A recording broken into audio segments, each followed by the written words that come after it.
Hello and welcome to a live edition of the Nittany Dispatch. I am John Sauber, Penn State beat writer at the Center Daily Times. She is Audrey Snyder doing the same at The Athletic. And Audrey, I hate to say I told you so, but I kind of told you so on the seating. You said there were going to be 8. I remember nothing that we talked about at 4 o'clock in the morning after we recorded. You and I are still in Indianapolis. Yes. Yeah, Penn State gets the 6th seed. Oh, yeah, because I said that I thought they'd fall a little bit lower because I thought basically I was projecting that they were going to get jobbed by the committee, and they didn't. Right. I that's how much faith I had in the process because I thought for sure they would try to come up with some ludicrous justification to have Ohio State jump them and Notre Dame, and they didn't. They didn't give them the 5th seed, which we can get into that, but Penn State 6th seed playoff game in Beaver Stadium against SMU, noon kick Saturday, December 21st, which we can get into the noon kick semantics as well because we all love that. But yeah. Yeah, no, this is, I think one of the most interesting things that came out of this is it seems pretty clear that the committee is not going to knock teams for playing conference title games and losing. And I think that's probably the right way to handle it. It's how I said I would have handled it. I think it's out of fairness, I guess, when you're forced to play an extra game because you were good enough to be in that extra game, you shouldn't be criticized for it or shouldn't be, penalized. It shouldn't be held against you for your actual postseason chances. But I think the most important thing that came out of today, other than the noon kick, which I'm sure everyone will be thrilled about, another noon whiteout, which Penn State also announced today that this game will be a whiteout, is that Penn State's path through the playoff is there, right? Like it is not it is not filled with blockades, right? Like I think it is pretty easy to project Penn State to make the semifinals. And honestly, we can get into Georgia at some point if you want, but I'm not a big believer in Georgia after what we saw on Saturday. And I think Penn State could very easily be in the national title game. Yeah, to me, all of the discourse about the 5th seed coming into this playoff, right? It's a 12-team field, and everybody wants that 5th seed. I'm with you in that you've got one star-studded, loaded top side of the bracket, and then you've got Penn State, you got Indiana, you got Notre Dame, you got Georgia, you got Boise State. I almost just combined them. And for me, it's like if you're Penn State, you have to be absolutely thrilled with your path and the fact that, all right, you're getting that home playoff game with SMU, and then you win. You're in the Fiesta Bowl New Year's Eve at 7:30 p.m., which could be a lot of fun, and you're playing Boise State. And, this is the best scenario for Penn State when you look at it, because you look at Texas, which gets the 5 seed. If I'm Oregon, I'm mad about where I ended up as the number 1 seed. And I hopped on the conference call with Ward Manuel today, the college football playoff committee selection chair. And one of the things that stood out to me was that their job is to rank the 25 best teams. They're not thinking, okay, if we put Oregon here kind of in this pod, here's who they're going to play next. And is that better than putting them here? I think, honestly, if you're Oregon, and, well, again, we'll see how this shakes out, but you have the right to be mad and say, you know what, I think we need some reseeding after round 1 if you're that top team, and maybe that's where the playoff goes down the road. But if you're Penn State, you got the 6th seed, you got that favorable path to the semifinals, yeah, you should be elated. Yeah, I think they absolutely have to reseed in the future, and honestly, the other solution to this that I think will be what actually happens is that you won't see conference champions get automatic buys. They will just do, the 5 conference champions get in, and then the 12 teams that are in will be ranked 1 through 12, however it shakes out.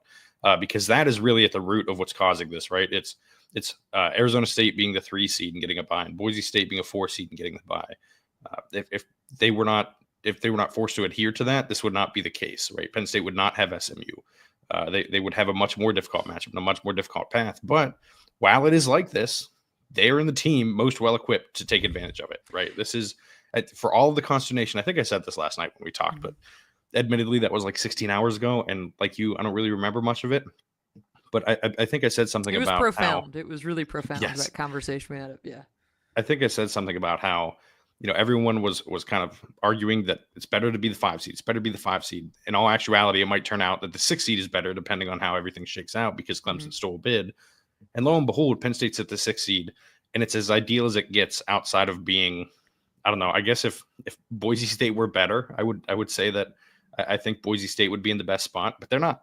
And so I think Penn State is at a massive advantage to make this run. And we'll get into the weeds on like SMU and everything. But if you look at the baseline stuff, right, I always cite SB Plus on here. Boise State way lower than everybody else. Arizona State's lumped in that too. The third lowest defense in SB Plus is SMU. And that bodes well for Penn State's offense. And not to mention, this is an SMU team that is coming up north where the weather could be 5 degrees that day. And that's another big advantage for Penn State. Well, I already looked, John. It is projected to be, and again, it could change a million times between now and then, probably will, but like high 30s that day and cloudy. So, yeah, we'll see with the weather factor on this. But James Franklin did say, slightly less. But James Franklin did say that, he's hoping that this will be a whiteout all around, which I'm like, hey, you don't want to say that because you don't want the snow, because that is like your biggest logistical hurdle for getting people there. And before we get too far, I do want to mention this because this is of note to people tuning in. If you are hoping to see Penn State play in the playoff game in Beaver Stadium against SMU, there is the potential, not the guarantee, there is the potential that there could be a public ticket sale. And if that would happen, it would happen tomorrow on Monday at 2 p.m. Eastern. So that Penn State announced today. But again, they're still waiting to see their ticket inventory in terms of if you're a season ticket holder and you previously requested the tickets back in November, those tickets should be in your account at some point today on Sunday. And I had talked with some people and their stuff had filtered in. Obviously, we have to see what the student allotment is because students were able to request tickets as well. Obviously, SMU is going to get their small portion as well. They have to decide if they're bringing their band, all those weird logistical things that happen for a game like this. But just wanted to mention that. Keep your eyes out, social media, 2 p.m. Eastern tomorrow, potentially, if there's enough inventory to have enough tickets to sell. While we're talking logistics, if you're watching on YouTube, don't forget to hit the subscribe button down below. Hit that thumbs up button. That really helps us out. But yeah, this is, I mean, I don't know. I can't imagine a better result for Penn State coming off a loss to Oregon, right? Like Oregon, obviously a fantastic team. Ohio State, obviously a fantastic team. Not only do you not have to face them early, you don't have to face them to the national title game. So at maximum, you're facing one of them. And listen, stuff gets weird in playoffs all the time, especially stuff gets weird in college football all the time. You're introducing a 12-team playoff to the college football world. Like there's a world where Clemson's in the semis or something like that. You know what I mean? Like stuff is going to happen. Crazy, yeah. We're going to project this out and we'll talk through it logically, and then something will happen that throws it all for a loop, and none of what we said matters because that's how this is. I am most curious to see though how Penn State handles this week ahead. That's something I asked James about when we talked to him on a Zoom call today. And he mentioned that this is a lot about rest and recovery and kind of getting ahead and laying the groundwork for the SMU game, because Tyler Warren said it after the game last night that he's feeling it, but everyone's feeling it, right? Like everyone is feeling those bumps and bruises. It's been a long season and it has a potential to be much, much longer. Like for them to win the national title or make the national title game, they have to play in 17 total games. And that is a lot. And that can be taxing. And I'll be curious to see, and I think this is one thing we'll learn about the 12-team playoff in general, is how does getting that bye help a team compared to, like, I don't think it's necessarily going to be that big of a deal early on, but if two teams are in the national title game, one team had the bye and one didn't, like, is there more noticeable freshness from the team that got the bye? Are they healthier? Are they able to sustain, a full 60 minutes easier just because they had that extra, it's more than a week, right? It's an extra, like, essentially week and a half, 2 weeks off. Yeah. No, and John, but that always takes me back to, again, the NFL frame of reference where I am done with the Packers. I never want them to be the number one seed anymore, because then you come out, you're flat, and then you have that argument, right? So I think you just got to get in, deal with whatever cards you were dealt, like play that hand, figure it out. And I think the other good piece to this for Penn State, and I asked James Franklin about it today, is he didn't want to go all in on this, but I will say it. They're playing their best football as an offense right now. What we saw last night against Oregon in the Big Ten title game, that was an offense that should scare the daylights out of a lot of people. You are running the football with authority, which, hey, if you get bad weather, you're going to have to be able to do that. Drew Allar made some crazy throws Saturday night. Obviously, the 2 interceptions were in there, and James Franklin talked a little bit about that as well. But you have a team with the talent and the capability to go on a major run. Now, I kind of found myself today, and I'm curious your thought on this, John, because my whole frame of reference for this season and all off season, I'd be asked, and I'd ask people, well, what's a successful season for Penn State look like? And I kept saying, just got to make the playoff, host a game at Beaver Stadium, and that's great. And ideally, you win that game and see what happens. Now, with the path that they have, I don't want to change, but I might, of my expectation of success. And now it's like, yeah, you got 2 winnable games right now. And again, this is not to take credit away from Penn State because, again, you were an 11-1 team. You absolutely showed Saturday night you deserved to be in that Big Ten title game. But I'm looking at the path now, and I'm like, yeah, if they were elsewhere in the bracket, I wouldn't be saying this. But, again, it's favorable. So I don't know, John. Do they need to win 2 games for this to be a success, or am I getting too greedy? I think when we look at this in 10 years, right, and you see that they make the playoff for the first time, if they win 1 game and lose in the quarters, it'd be like, oh, that was probably a good year, right, without the context of it. Now that we have the context, we're living in this moment of where this program is, where these other teams that they're playing are at. I think it's okay to be disappointed if they don't make the semifinals, right? I think the reasonable expectation is to make the semifinals. They're I think 7.5-point favorites. The line with these things moves so much early on, but I think they're 7.5-point favorites against SMU. Against Boise State, they'll probably be even bigger favorites, right? It is. I don't know. It's all just laid out there so nicely for Penn State to make the semifinals that I think it would be a disappointment for them not to be, in the semis facing a Georgia or a Notre Dame or Indiana. I'm guessing that's going to be Notre Dame, honestly, and we will get some resolution to the Notre Dame Penn State argument finally, which that would be in the Orange Bowl, I believe. Yes. So the path is obviously State College for Beaver Stadium. Then Fiesta Bowl, New Year's Eve, and then the next, I think it's like the 9th maybe of January, that would be the Orange Bowl, yeah. Yeah, and so I think my expectation right now, and before the end of this episode, I'll make you on the record too, my expectation right now is that they at the very least make the Orange Bowl. And I think that should be fans' expectation too, because here's the other thing that I think is going to be really interesting, right? Everyone wants to talk about, Penn State not beating these big time teams, struggling against those programs. Those people are going to say the same things about SMU and Boise State if Penn State wins those games, right? If Penn State makes it to the semis, there will be a lot of people that still say, well, you beat the 2 easy. Yeah, you didn't beat anyone to get there. 1, you have to play the teams in front of you. You can't really do much else from that standpoint. But 2, I think the game they get credit for, when that starts, is probably the semifinal, right? If they beat Notre Dame or Georgia or Indiana, although if it's Indiana, people I'm sure will discredit that too, because people are looking to discredit anything sometimes. But yeah, I think that is a big thing. I think with how this is shaped up, there is for people who are frustrated by James Franklin and Penn State struggling in big games, there is a nice, neat window for them to make the semifinals and for those people to still be angry. Right, they can be just as mad as they were earlier, even if Penn State's in the semifinals. Well, so the thing was, this to me was just it was comical, and I'm watching the selection show, which it's drawn out feeder at this point, and it's all right, it's taking 20 minutes. We need to have a discussion about that. It is obnoxious how long it takes.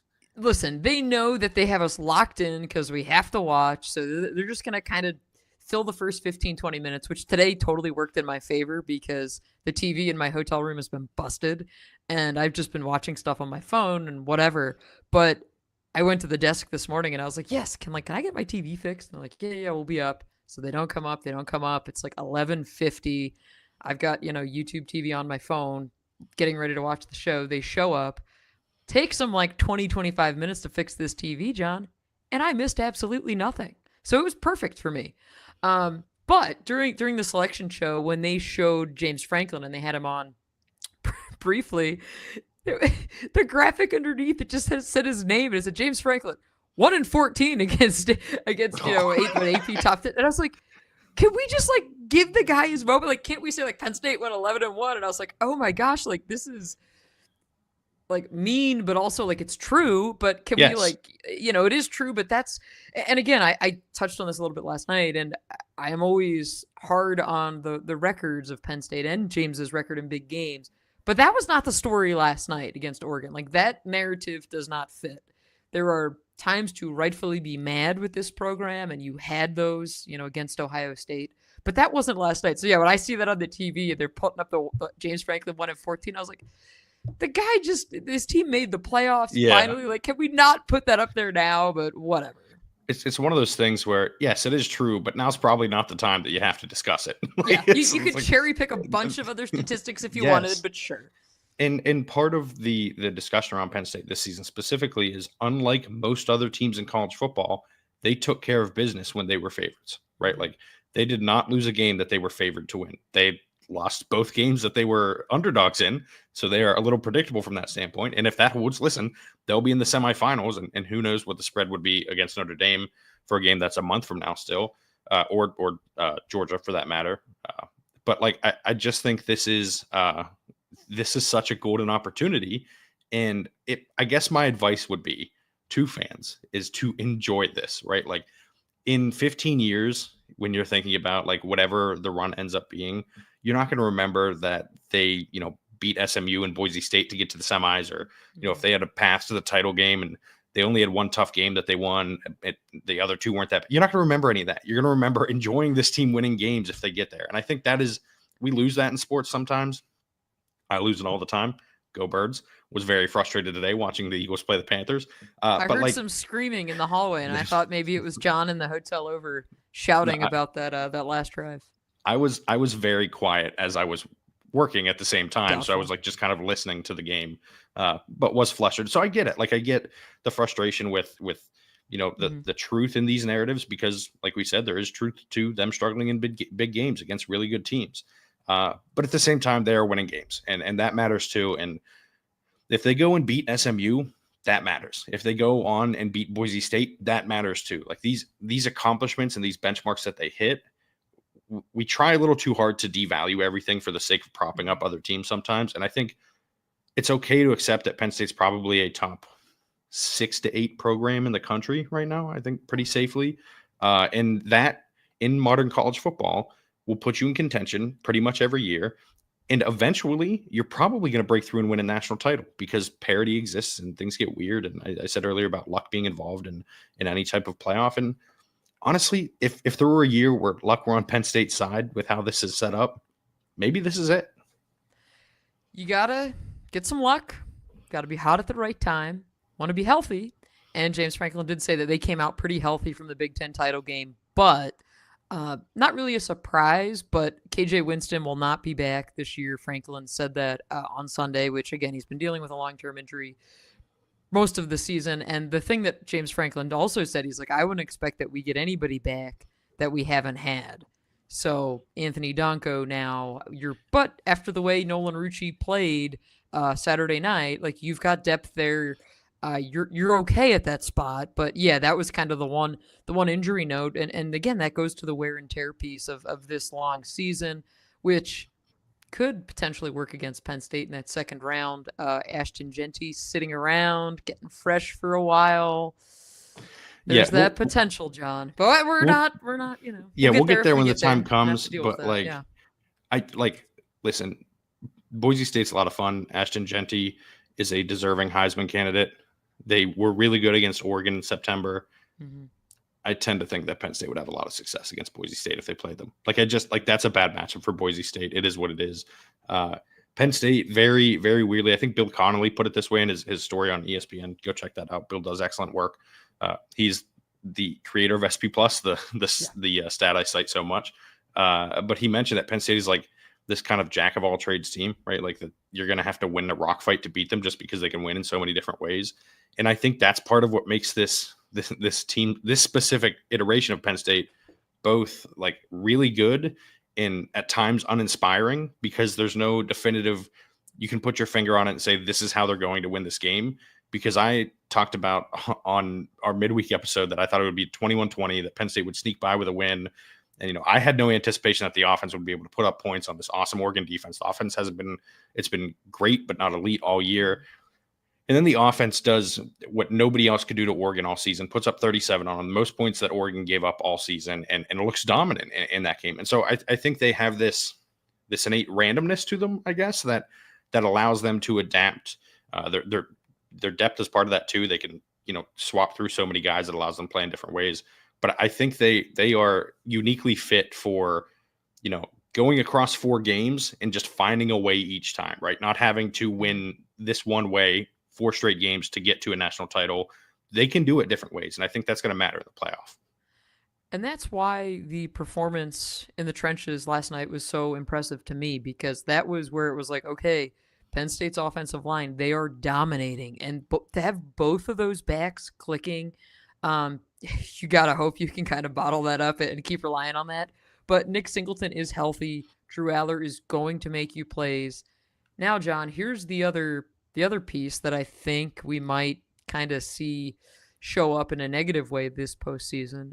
Imagine this offense if you had a legitimate number 1 wide receiver to go with all else that you have. Now, So it changes the landscape of what you're going to do, right? So you have that. But it's like, man, you watch these other teams, and I know that there's a handful of guys that everybody would want. Hell, by the way, transfer portal opens tomorrow. There's that. But if you could just get a little bit more from that receiving core, if you had that stud player, then I think you're talking, man, this is like an offense that looks really, really good. Now you're like next level, legitimate national title, maybe even not front runner, but then you're in the top 2-3 conversation firmly. I think the thing we may overlook with that, and a lot of us are guilty of it, and when I say we, I mean specifically me, is that Tyler Warren is a number 1 receiver. Like, I know he's a tight end and they use him differently, Right. but like, he is a legitimate number 1 option. I think the real issue is not having anyone that if a team tries to take him away, who do you go to next in the passing game? And Penn State went to Nick Singleton and Katron Allen in the running game instead a lot. And, this massive, this massive Oregon defensive line that with a big nose tackle, Birch and Uyunglele are gigantic defensive ends, like not easy to run against. And Penn State just rolled through them the entire game, right? Like that's a big group up front to beat up on with someone like Katron Allen, who wins with power and vision. And then with someone like, Nick Singleton, who wins with his speed and is able to hit those gaps and find those creases in the offensive line to get to those places. Like for a baseball analogy, their changeup isn't a normal changeup. It's it's a circle change that is not that much slower than the fastball, right? Like they do things differently than other teams do when you take away their best player. But I also don't think that necessarily means it's wrong. I just think it is different, and it's been effective for them so far. And this year. It's to their credit, it's what they had to do because this is kind of the receiving core is what it is, and so they found this creative solution, which, again, not looking too far ahead, but I will look far ahead. Next year, right? Without Tyler Warren, what do they do, and who do you bring in? Well, that's the answer, right? I think they have a number 1 receiver next year. I think if I had to make one portal prediction right now, it's that they come away with the number 1 receiver. And you're going to have to act fast. James Franklin said that it's about being bold and aggressive on his Sunday Zoom, which is the kind of the phrase we've heard often. But yeah, you've got this window right now where, like he said today, he's like, they got back this afternoon. There was no watch party for Penn State, which was also interesting because they were like, hey, we got back. We're tired. We know we're going to make the 12-team field, so there's not any of that drama. We'd rather just kind of like the staff opted to let them rest and recover. So there was no big, hurrah moment for this program. But then James Franklin's talking with us. He's like, I literally have SMU on right now on my TV, just trying to start getting familiar with them. But then you have the portal opening. You have guys recovering. And the usual conversations that are happening this time of year in the building with guys and about, hey, here's where you stand on this roster. Here's what we kind of think about you. Those conversations, it's hard to have when you're playing the most meaningful games of your season, right? So there's just so much different that's happening right now. And you're going to have the Heisman finalists announced Monday night. So that's something else. You've got a lot more postseason awards that'll get announced this week. So it's just this crazy month. And then, James Franklin was asked too about the recruiting class and kind of the moves that they made there Friday and the value of what a playoff run could potentially mean to the future of recruiting, because obviously there are ramifications there. I want to mention this because, again, I like logistics and they're fascinating to me. Penn State, this is the playoff running the show from here on out. It's not Penn State. Yes, it's a home game in Beaver Stadium. It's going to look different than a normal home game. And I'll have a piece up on The Athletic later on this week about all these different things, from jersey patches to no post-game MVPs for this round and all these other pieces that go into it. But in terms of recruiting, like, Penn State cannot have recruits there. Like, it's not, yes, it's your stadium, but if a recruit or a commit wants to come, they're on their own to get there just like any other fan would. Yeah, and I think that is part of what makes this interesting. It's also why the ticket prices and everything are what they are, right? Like the playoff sets all of those things. But this is, I think at the end of the day, though, it will still very much be a Penn State home game, right? Like, despite all those logistical things, I don't think there will be any feel to it that doesn't feel like a Penn State home game. You mentioned the portal and then like the discussions and everything. My educated guess, again, is that the major decisions that are being made, that are going to be made, aren't until games are done being played, and they kind of push things off. We saw Jerry Cross go into the portal, or say he was going to go into the portal on Monday. His agent leaked that to a reporter, or gave that to a reporter, I should say. And I wouldn't recommend that, because he was off the roster within hours. Like, that was that's pretty also, jarring. That's how most teams handle it, right? And the guys know that when they do. But he was not in the portal yet. Like, that's the thing, because you can't go in the portal until tomorrow. So he was not even in the portal yet. Like, they just immediately did it. And but he's got to look out for him for sure. And that's that's the logistical piece of it. But I don't understand from that standpoint specifically, not just like going to the Big Ten title game and then doing it, because you can't contact schools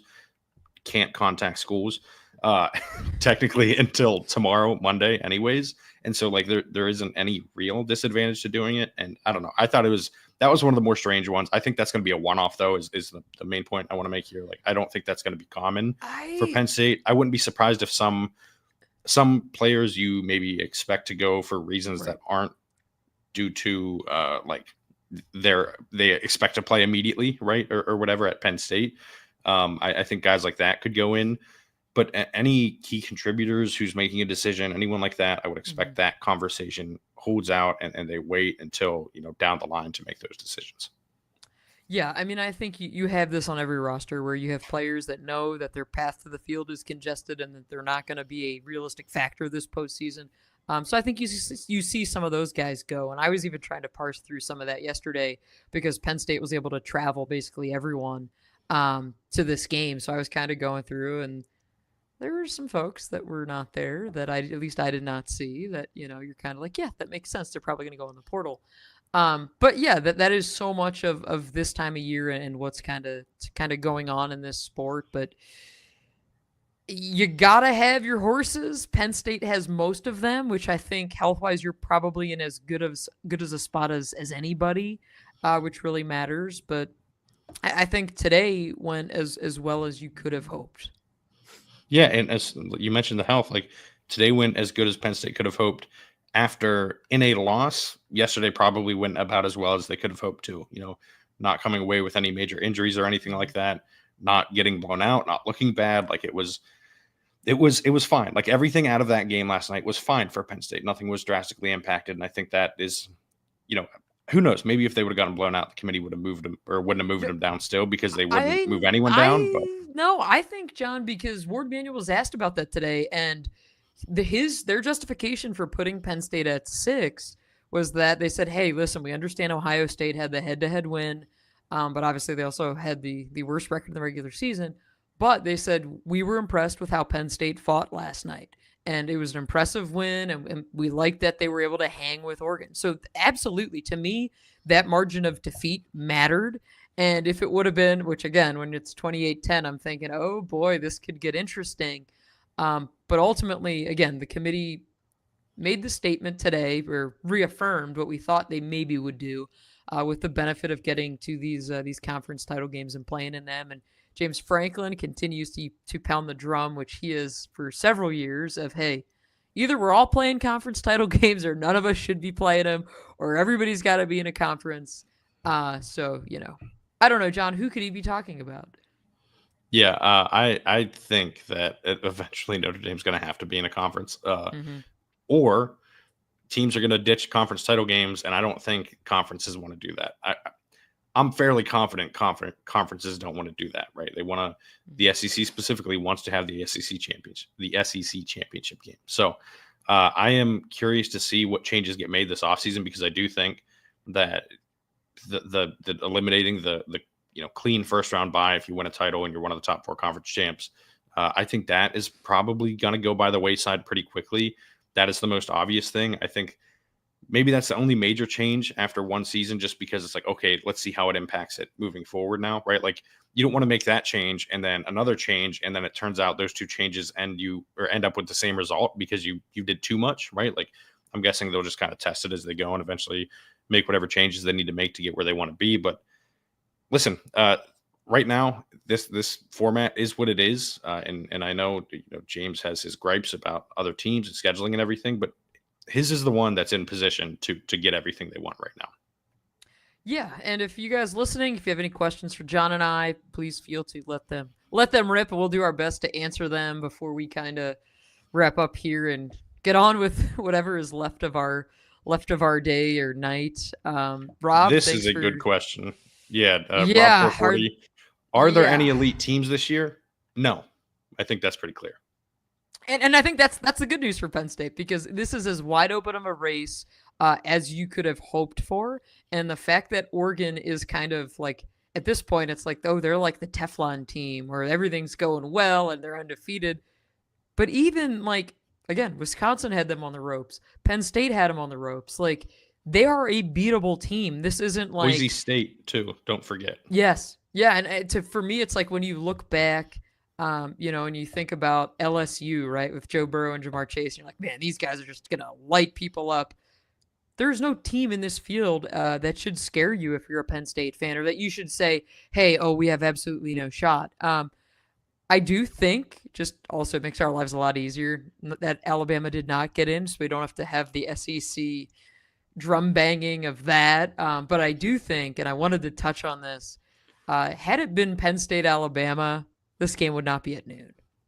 No, it would have been an 8 p.m. kick. I do want to mention the Alabama thing. There's one thing that's come out of this that I completely do not understand. This idea, and Nick Saban said this on the broadcast, and I think Greg Byrne, Alabama's AD, tweeted about it, and people from the SEC are talking about it, saying that, well, if this is the case, then we're not going to schedule any tough out of conference games.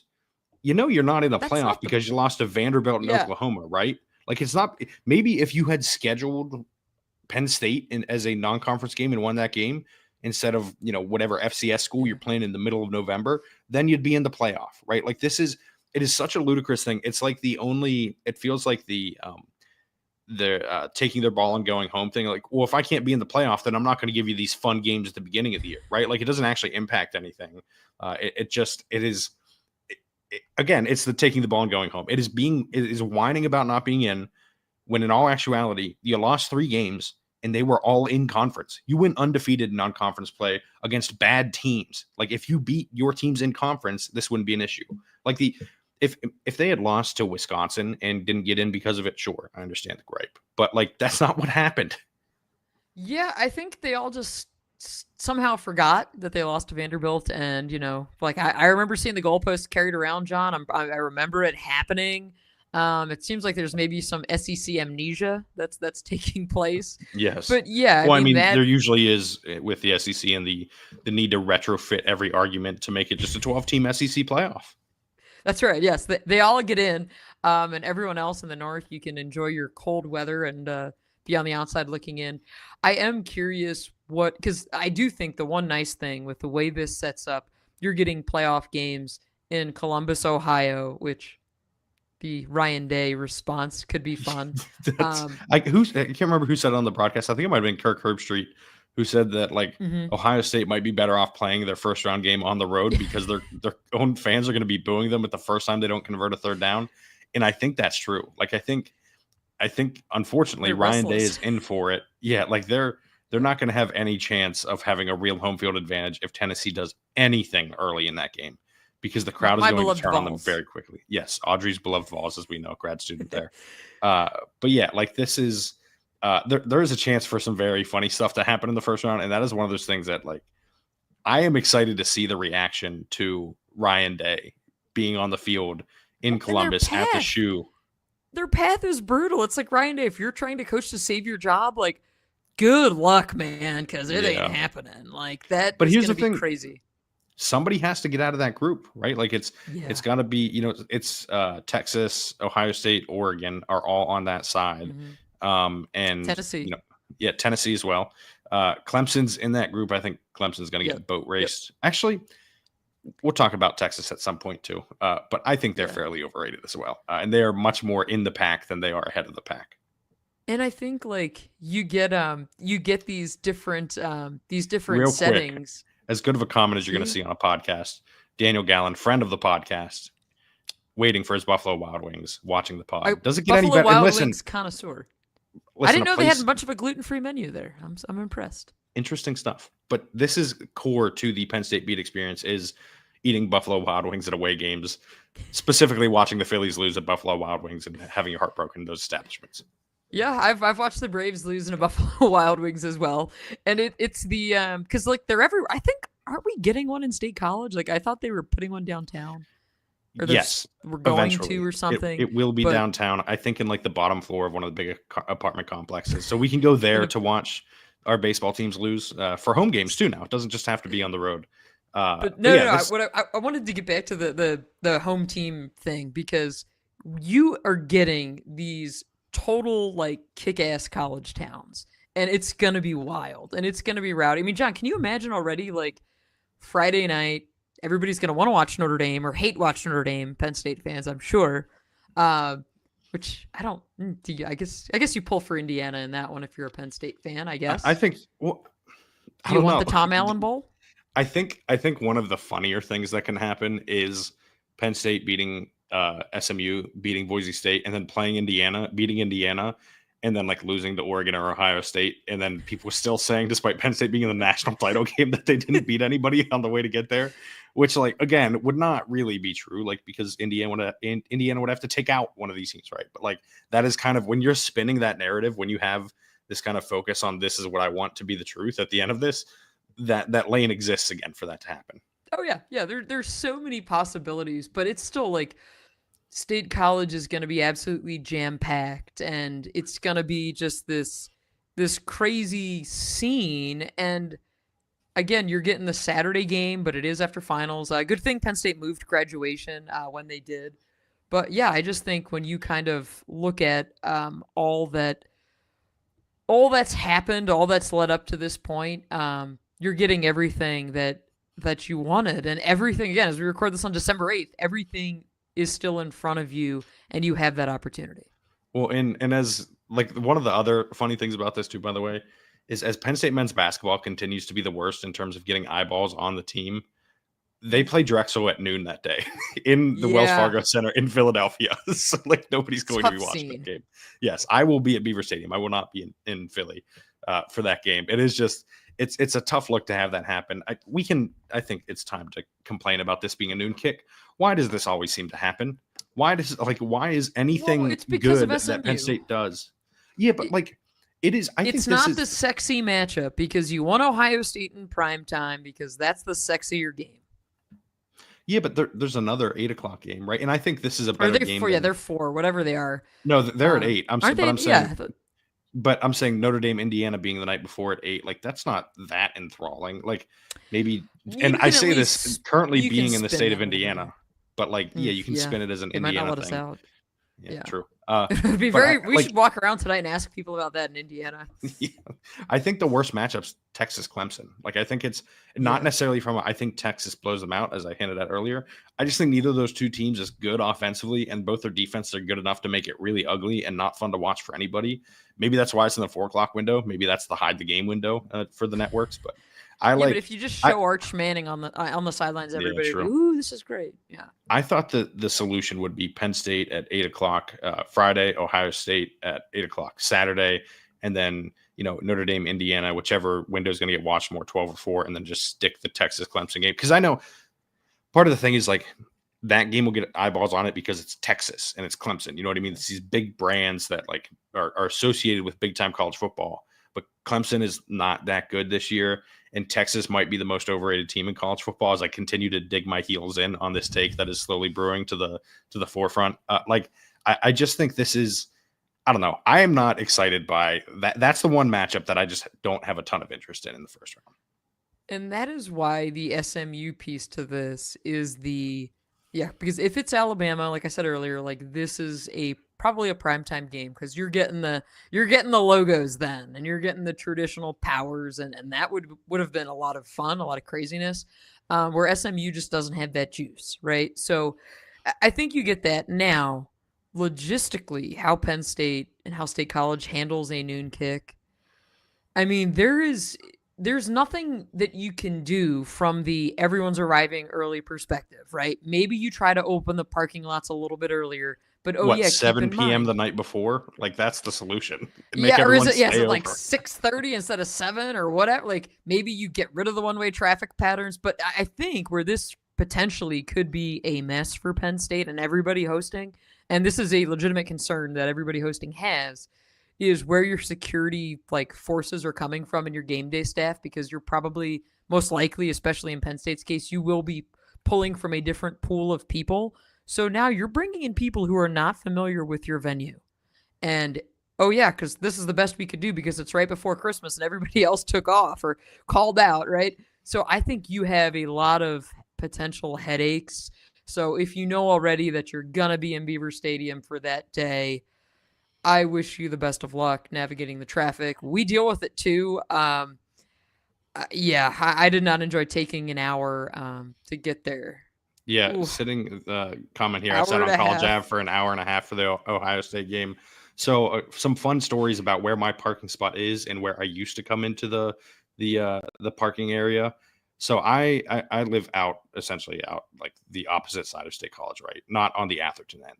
And I would have to come around to Atherton Street, so drive the entire way around State College and then come up Park Ave to my parking spot. I got that switched, so I don't have to do it anymore. But I would legitimately, every home game, it was like an hour and a half no matter what, unless I was getting there 5 hours before kickoff, because once that one-way traffic pattern starts, you're cooked. Now that I don't have to worry about that, things are a little easier. Come in by the airport and make my life a little easier. But yeah, I think if you're going to this game, you need to anticipate that you're going to be sitting in traffic, unfortunately. And if you don't, then that's good. Obviously, it kind of sucks that you might be stuck out in the cold waiting for the gates to open, and that's unfortunate. But beer keeps you warm, as I always learn in tailgating situations. But like this is going to be a little bit of a mess. I think everyone's going to be learning on the fly a little bit here. I'm going to be leaving early. I'm sure you're going to be leaving early. I think the logistics of this is not. It's not ideal for how I think this is going to play out for a noon game specifically. And we also know that this is officially now, the last game in Beaver Stadium with its current configuration, right? Because the renovations will start this offseason. Press box will be getting taken down. And finally. So that whole area, that whole junky side that we're on, that structure that they just kind of piecemealed together that really sticks out, that'll be gone. So, I mean, this is, again, as you start this or continue this massive renovation, this is like a really nice way to do that as well. Yeah. And, as a promise to our listeners, since you were so dedicated to this, I promise you that on the final day in Beaver Stadium, I'm still not going on the steps. I'm kidding. I'm not doing that. Like it's just not happening under any circumstances. I appreciate it, Dan, nailing see, I mentioned this early in the podcast. It gets brought up now. See, I'm glad Dan remembers this because I don't remember John being correct about anything. I know that's right. Little delirious, I think we all were this morning. Given the defensive performance against Oregon, should we worry that this defense isn't as good as we once thought? That is an excellent question.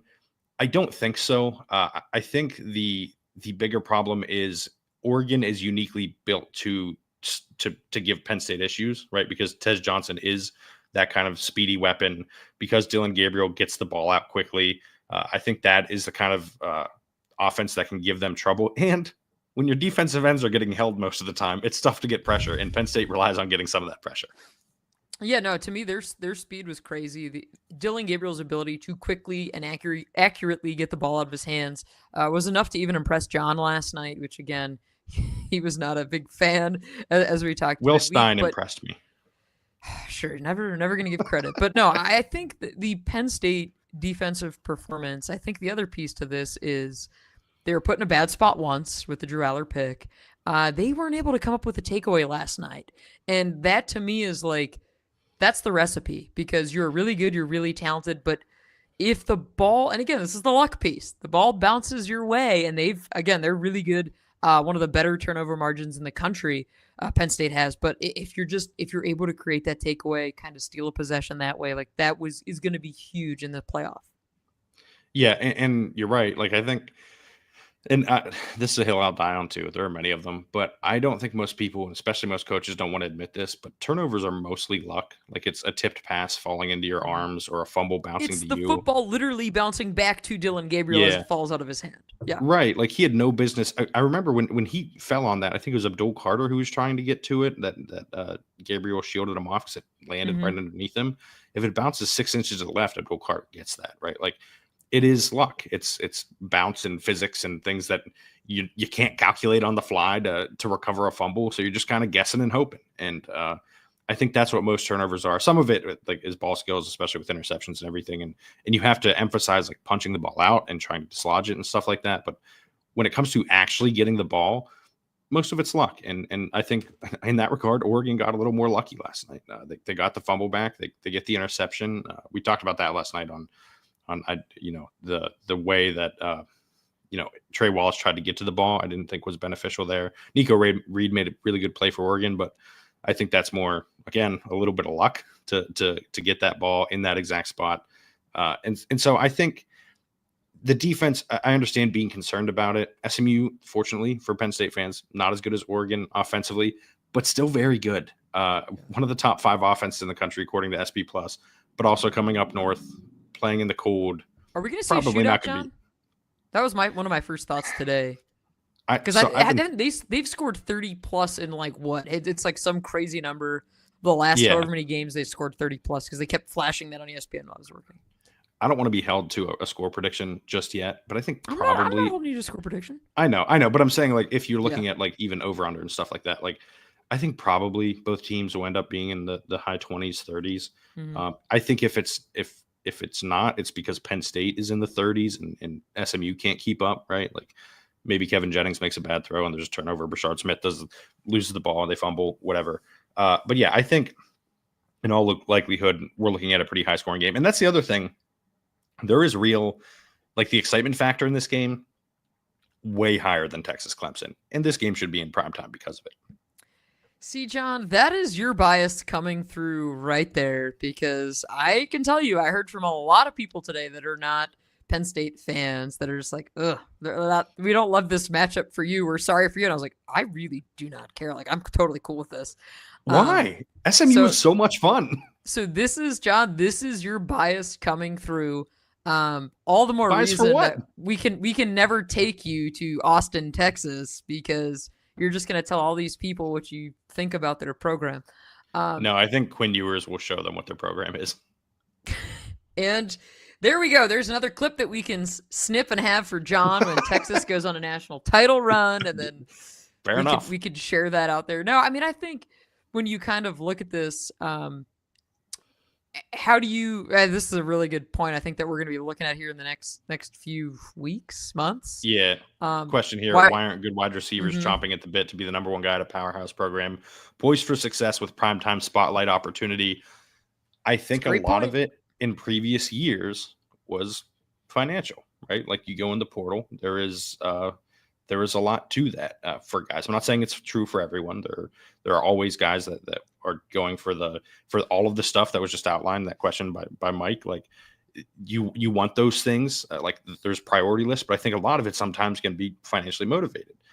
Sometimes like you just kind of want to play with Shedeur Sanders, and that seems like a lot of fun. And there's have been plenty of receivers who have chosen to do that in the portal, despite being 3rd or 4th on the depth chart. Like there are a lot of things at play. I think it's tough to cover it all with like one blanket statement, but I think if there's one commonality in previous years and that happening, it's it's the financial component and being able to compete on that front. And I don't think that's going to be an issue whatsoever for Penn State this offseason. I'll go a step farther. You have an offense now with Penn State that's exciting. Coming off of last year, you didn't know what you were going to have, right? You got rid of Mike Yurcich. You're like, oh, Andy Kotelnicki, we're not sure. Here's the bigger piece to all of this. If you're a portal wide receiver, and again, Penn State going to maybe go on this playoff run, you need to know who's your quarterback next year. And that's the other piece to this, that if Drew Allar gets hot this postseason, is he maybe not back? Is he back? And now that's massive, right? Like, he needs to know and needs to make that decision known. And maybe he has. I don't know. I'm not reporting on anything here. But that's the other piece to this, because if you're an elite receiver, you are not going to come here and be like, oh, I don't know who my quarterback is. Yeah, and that's a massive part of this, right? I think if Drew Allar is coming back, and to be clear, I said if, then the best thing for Penn State, and maybe not even the best thing for him, which is what he should care about, by the way. Like, I think Drew Allar should prioritize himself and his future in this decision and when he announces it. But the best thing for the program is that he comes to that decision as soon as possible, so they can kind of, go see these portal targets and say, hey, sure, you can go to school X over here, but we have Drew Allar. Watch some of these throws he made against Andy Oregon. Kotelnicki, like, you should want to be here, right? I think that immediately, if you have Drew Allar back and if you have Andy Kotelnicki back, you are in a different class, right? And obviously, as you mentioned, the NIL piece has to be there too, which it seems like it will. It seems like it should be. I think the revenue share piece, I think, is it's not just NIL, right? Mm-hmm. Yeah, and they're going to have all that. Piece. They'll have all of that money at their disposal. I'm sure some will go to men's basketball. There will be a distribution at every school like this. But Penn State is going to have an advantage there because they should have access to all of those funds that they're allowed to use, and with regard to paying players, essentially. I'm curious to see how that plays out. Like, this is the balancing act these next couple of weeks. Honestly, this week, I think, is Penn State's kind of chance to go do it, right? To go get the wide receiver, to get that head start, because otherwise you're going to be focusing on games. Like, you're going to be looking at, December 21st, you have a noon kick. And then if you win that game, you play another one in 10 days or 11 days, whatever it is. Like, it is a quicker turnaround. Yeah, but it gets quicker and quicker until you go from semis to national title game. Although I think that's either 11 or 12 days too. Like, it's this 14, 13-day break, whatever it is the longest you've got. And I think those couple of extra days are going to be vital in determining what they do for the portal and how they get to where they want to go with roster management, determining who's staying, who's going. James mentioned that today. It's tough to have those conversations and talk about, like, okay, these are the needs. Well, we don't know if this guy's coming back, so maybe they're not. And so now you have to have the conversations this week rather than last week. And you're a week behind, as he said, other teams. And so I'll be curious to see how that plays out. Like, does Penn State miss on some portal targets because they made the Big Ten title game? I think it's possible. I don't know that it's likely because at the end of the day, guys are going to pick where they want to go. But it's definitely feasible that making it to the Big Ten title game cost them that. That being said, making it to the Big Ten title game also got them the 6th seed. So, yeah, that's a champagne problems issue right there. Yes, and I think everyone would trade. Like, to go back to what we were saying earlier, if Drew Allar decides to leave after they win a national title and they don't get a number one receiver, I think that's probably a pretty good trade for Penn State to win a national title or even play for a national title and not have a number one next year that's as good as you wanted. Yeah, and I am curious when we look at whatever this playoff run ends up being, the impact on recruiting long term, right? Because so much of the challenge for Penn State has been, you've been a really good program for a long time, but you don't have that big time marquee moment in a national title game. Maybe that changes this year, John, because you've now got a path to be on TV a little bit longer. The exposure machine will generate a little bit more if you're in the semifinals, and all that stuff matters. And it matters to recruits when you're spreading your brand nationally, which Penn State has done. And obviously when you're getting elite targets from within your home state too, which they have also done. So yeah, there are so many moving pieces to this program right now, and every program, it's bizarre to me that we just go from like all these back-to-back game weeks to now it's like almost feels like a bit of a bye week for us, because I don't know when we'll hear from James Franklin next. Maybe not till next week. Yeah, I don't expect to hear from him this week. The stuff coming up is like a potential Tyler Warren Heisman ceremony on Saturday. Obviously, we Yeah, can't Heisman discuss announcement Monday night. our we can't discuss our ballots. We both submitted them though. Like No, that I will still need to be. do that today, John. The Oh, deadline's tomorrow at you 5. didn't do that yet? Did Oh, I not did file that. yet, no. I did that this afternoon because I was scared that I'd forget because I'm traveling tomorrow and I actually land. I think after the 5 p.m. deadline. I got plenty of time. We'll see. But yeah, we will find out the finalists. I think tomorrow, right? Like after tomorrow night. everything's Yep. submitted.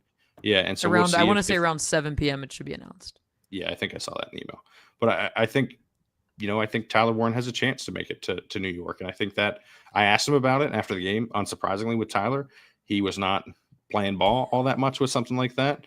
But I think you can tell, like it would mean something to him. He said it would mean a lot to represent Penn State and everything, but guys don't get invited to New York all that often, right? Like this is a once in a lifetime thing that I think it would be pretty incredible if after he was a backup last year, he gets invited to the Heisman ceremony this year. It's first year as a starter. And I will say, John, I think part of the Tyler Warren, the piece of this story that I think is easy to forget about or maybe overlook, like I did not see this season coming for him at all. Like I thought he'd be a good tight end, a solid tight end. I did not think we'd be like, oh yeah, Tyler Warren, Heisman contender. Like I just like to me, it's like it came out of nowhere when when we had these conversations about Saquon Barkley. It was like, oh yeah, he's going to be really good going into his junior year, all of that. The Warren thing was definitely a bit of a surprise, and I think that makes the story a little more fun, a little more interesting for sure. I can't remember if I've told this story on the podcast or not. I know you and I have talked about it, but back in I want to say February, maybe it was March, I was talking to some people in the NFL about Theo Johnson and everything, and more than one told me the guy to watch is Tyler Warren. Like Theo's really good, but Tyler Warren is like the guy. Like that's a a number one tight end in the class. And I didn't laugh it off, but I was like, all right, well, file that away. You know what I mean? Like we'll see if that ends up being true. I can joke about it later if they're wrong. And lo and behold, that is now is later. Yeah, now this is very much later, and they were very much correct. One question here in the chat that I noticed: do you think it is a down year for college, or is NIL creating more parity already? This, I think, is 100% it. This nails it right. This hit the nail right on the head, right? Like NIL is creating a world where when you have a roster issue, you don't have to wait 2 years to develop someone and fix that issue. You can go plug that hole. And guys at Alabama and Georgia and Ohio State, if they're not getting the time they want in their freshman or sophomore year, they can go to a different program and play. And you can always transfer back up later. AJ Harris wouldn't be here if things went differently, right? Like AJ Harris, arguably the best corner in the country, right? I've been on that bandwagon. I feel safe saying it now, but like that is what has created this. I think it's better for the sport. I think it creates a healthier 12-team playoff where it's not like, oh, look, Bama won 5 titles in 6 years or whatever it was. Like you're creating an opportunity for programs that maybe would never have a chance. The Indianas of the world, right? Indiana wouldn't be in this position if not for NIL and the portal, right? Like, and Kurt Signetti, big piece there, John, but why is he here though? Because of NIL and the portal, right? Because they went and got so many guys from JMU from the portal, right? Like if this were, but these are also people that he had a hand in at JMU too. Like I think the piece that I want to go to, but this doesn't happen without like the portal existing and NIL existing, for him to be able to get them there. And that is, James even brought this up today, and he said, like, if you look at SMU's roster, because he always knows the number of transfers that they have. Like, they must, every team, that's like one thing they hit on. Yeah. And he's like, yes, SMU, we believe they have 48 players via the transfer portal, and we have 9.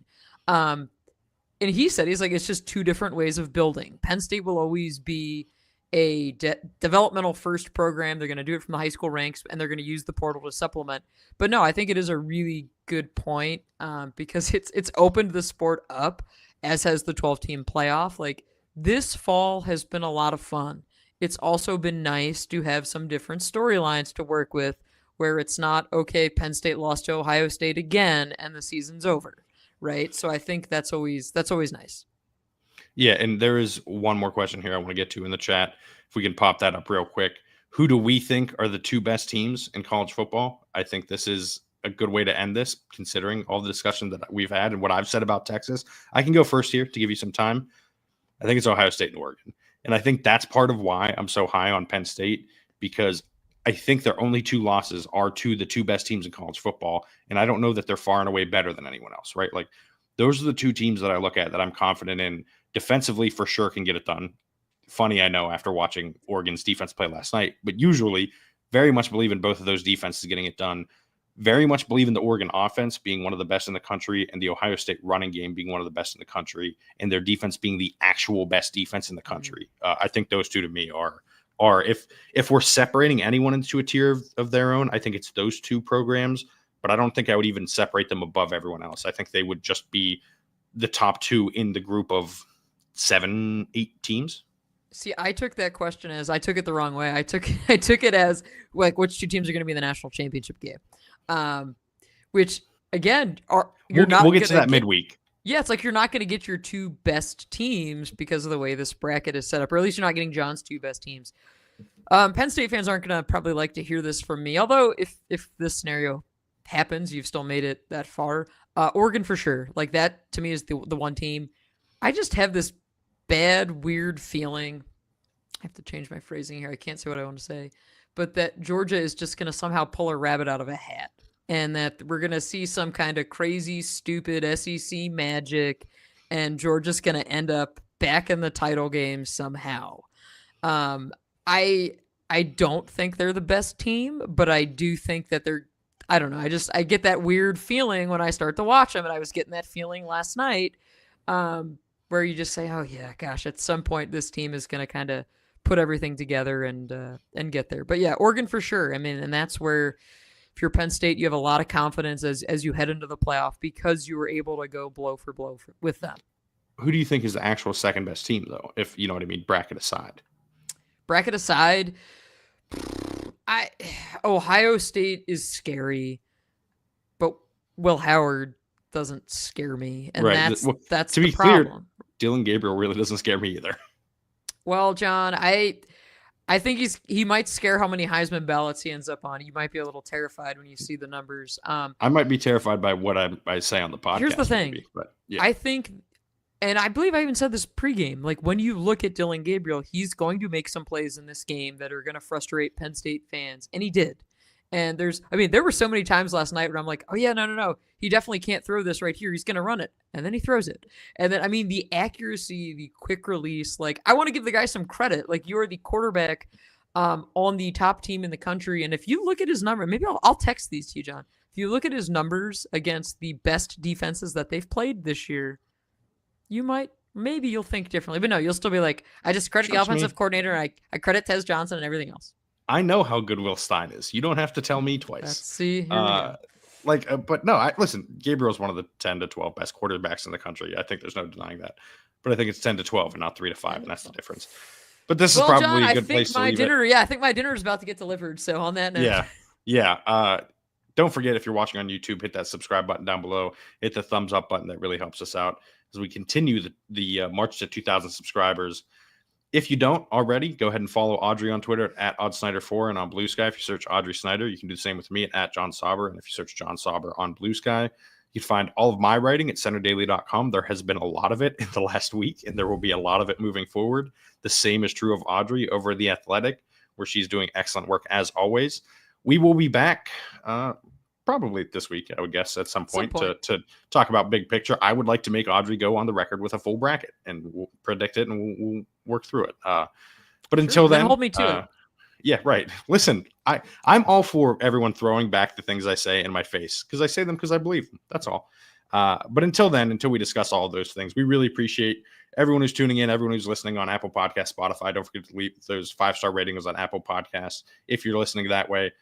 If you're watching with us on YouTube right now, we appreciate you watching live. Thank you, Mike, for the kind words. Appreciate it, Mike. This is a lot of fun for us, something we both really enjoy doing. We will be back live again at some point too, so keep an eye on that. We'll usually post on social media when we're going to do it. But for now, thank you for tuning in. Have a great day.